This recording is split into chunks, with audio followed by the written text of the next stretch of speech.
আমরা ৭১-এর যে মুক্তিযুদ্ধের স্বাধীনতাটা করেছিলাম, এই স্বাধীনতাটা করতেছিলাম আমরা পূর্ব পাকিস্তানের সাথে পশ্চিম পাকিস্তানে আমরা যুদ্ধ করতেছিলাম। শেষ মুহূর্তে এসে ভারত যখন ইনভলভ হয়ে যায়, পূর্ব পাকিস্তান পশ্চিম পাকিস্তানের বিরুদ্ধে ভারতের যুদ্ধ হয়ে গেল, পুরো ক্রেডিটটা চলে গেছে ভারতের। তার মানে বোঝা গেল আমরা স্বাধীন হই নাই, পূর্ব পাকিস্তান পশ্চিম পাকিস্তান থেকে ভারত জয়লাভ করেছে।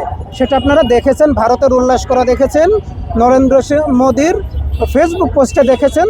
তারা আমাদের উদযাপনটাকে, বিজয় উদযাপনটাকে তাদের নিজেদের বলে উদযাপন করতেছে। তার মানে বোঝা গেল স্বাধীনতাটা আমরা পেয়েছিলাম না, পেয়েছিল ভারত।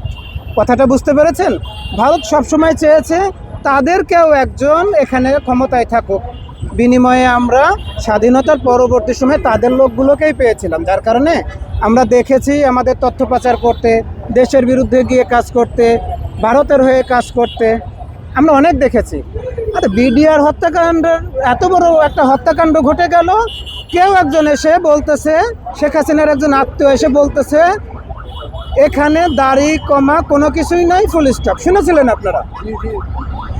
দেখেন, তাদের লোক মরেছে, তাদের ফোর্স মরেছে, তাদের সব কিছু। আমরা তো এখানে কিছু না, আমরা শুধু বিচার চেয়েছিলাম। কেউ একজন এসে দায়িত্ব জ্ঞানহীনের মতো বলে দিল এটা ফুল স্টপ। আমরা কি দেখলাম যে ডক্টর মোহাম্মদ ইউনূস উনি আমাদের জন্য কি করেছে, সব প্রশ্নের বাইরে গিয়ে একটা জিনিস দেখেছি যে উনি আমাদেরকে ভারতের চোখে চোখ রেখে কথা বলতে শিখিয়েছে। আমরা কি দেখলাম, সেই মামলারই তদন্ত রিপোর্ট দেওয়া হয়েছে, কিন্তু ওই ব্যক্তিটা সেই জায়গায় বসে আছে। তার মানে আমাদের আর একটু শক্ত পায়ে দাঁড়াইতে হবে, আমাদের জীবনের হুমকি আছে। আপনারা ইতিমধ্যে দেখেছেন বেশ কিছু মিথ্যে মামলায় আলেম ওলামাদেরকে গ্রেপ্তার করা হয়েছে।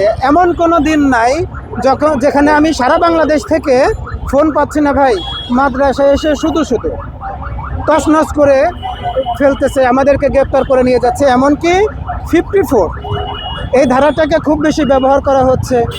৭৪ সালের যে বিশেষ ক্ষমতা আইন, সেটাকে ব্যবহার করা হচ্ছে। এখনও আমরা ভারতের পেট থেকে পুরোপুরি বের হতে পারি নাই। তবে আমাদের আগামীর বাংলাদেশটা দুই রকম ভোট হবে। একটা হলো গণভোট, যেটা বাংলাদেশের ফাউন্ডেশন গড়ে দিবে, আর একটা হবে হলো জাতীয় ভোট, যেটা আমাদের বাংলাদেশের সংসদকে গড়ে দিবে। আপনাদের মাধ্যমে আমি একজন সাধারণ মানুষ হিসেবে সারা বাংলাদেশের মানুষের কাছে একটা আবেদন করব, আপনারা যে প্রার্থীকে ভোট দেন, যে দলকেই ভোট দেন, সাথে একটু বাংলাদেশকে ভোট দেন। আমাদের বাংলাদেশের ফাউন্ডেশন যেখানে গড়ে যাবে সেখানে একটা হ্যাঁ ভোট দেন। আগামীর বাংলাদেশ, আমাদের বাংলাদেশ, আমাদের প্রজন্ম যেন আর কোনোভাবেই রক্ত না ঝরায়, আমাদের প্রজন্ম যেন স্বাধীন বাংলাদেশে কথা বলার সাহসটা পায়।